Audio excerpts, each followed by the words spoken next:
প্রসঙ্গত একটি কথা বলি। আগামী এই মাসে 21শে সেপ্টেম্বর থেকে 28শে সেপ্টেম্বর পর্যন্ত আমাদের দেশে হিন্দু ধর্মাবলম্বীদের দুর্গাপূজা চলবে না? জি, নির্ধারিত সময়ে। জি, 26 তারিখ থেকে।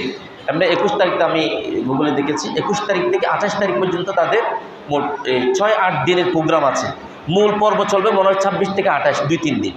যাই হোক, এটা ওদের ধর্মাবলম্বী যারা আমাদের বাংলাদেশে আছেন তারা তাদের মতো এই দুর্গাপূজাকে পালন করবেন, তাদের উৎসবকে তারা পালন করবেন। আমরা যেহেতু মুসলমানের আধিক্য, এখানে আমরা যেহেতু মুসলমান সংখ্যাগরিষ্ঠ, তাদের এই পূজা, তাদের এই উৎসব তারা যাতে সুন্দরভাবে পালন করতে পারে, সরকার, প্রশাসন এবং ব্যক্তিগতভাবে আমরা সকলেই তারা যাতে তাদের এই উৎসবকে পালন করতে পারে, যার যার জায়গা থেকে তাদেরকে কি করা, সহযোগিতা করা, এটা আমাদের নৈতিক দায়িত্ব এবং রাসূলুল্লাহ সাল্লাল্লাহু আলাইহি ওয়াসাল্লামের চরিত্রের একটি অংশ। সুবহানাল্লাহ।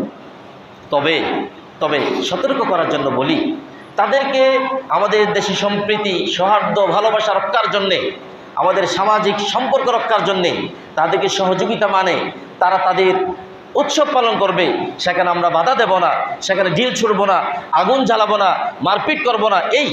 এটি কেউ করতে চাইলে বাধা দেব, কেউ যাতে উগ্রতা না করে, এই হচ্ছে আমাদের দায়িত্ব।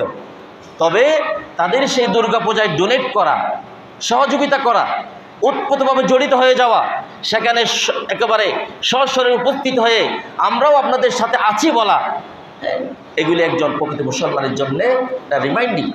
আমরা সতর্ক করে দিলাম, একজন প্রকৃত ইমানদার কখনো তাদের এই দুর্গাপূজায় তার একাত্মতা পোষণ করে তাদের সাথে আমরাও আপনাদের সাথে আছি বলা, ইমানের সাথে রাসূলুল্লাহ সাল্লাল্লাহু আলাইহি ওয়াসাল্লামের আখলাক হাসানার সাথে এটা মিল, সাংঘর্ষিক, এটা কখনো একসাথে যায় না।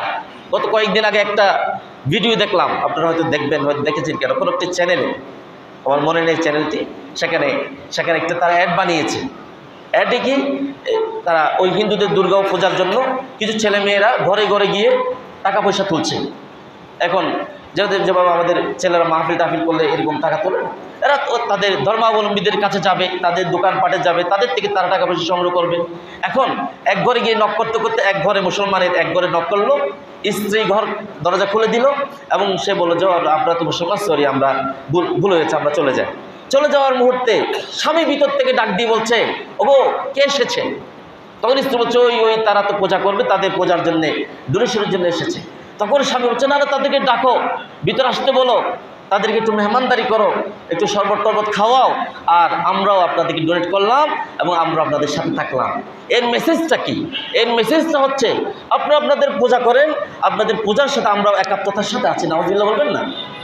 এগুলি ছোটো ছোটো ক্লিপ, ছোটো ছোটো ভিডিও, এখানে কিন্তু কী শেখানো হচ্ছে, এগুলি যখন আমাদের ছেলেমেয়েরা জানবে, দেখবে, এই মিম্বার থেকে যদি আমরা কথা না বলি, আপনি দাদা হিসেবে, বাবা হিসেবে, বড় ভাই হিসেবে, আপনি শিক্ষক হিসেবে আপনি যদি আমার ছেলেদের মেয়েদেরকে যদি সচেতন না করেন, তাহলে আগামীকাল এমন হবে তারা দুমরাই পূজা করবে, তাদের পূজাতে তাদের হিন্দুরা যেমন সেজে গুজে যাবে, কালকে আপনার ছেলেমেয়েরাও তাদের বান্ধবীদের কথা বলে তাদের পূজায় গিয়ে সেখানে অর্চনা করবে, সেখানে প্রসাদ খাবে, তাদের সাথে একাকার হয়ে তাদের সমস্ত গান, নাচ, গান, নৃত্য, আরাধনার মধ্যে তারা লিপ্ত হয়ে ঈমান হারিয়ে আসবে। ঠিক না বলেন?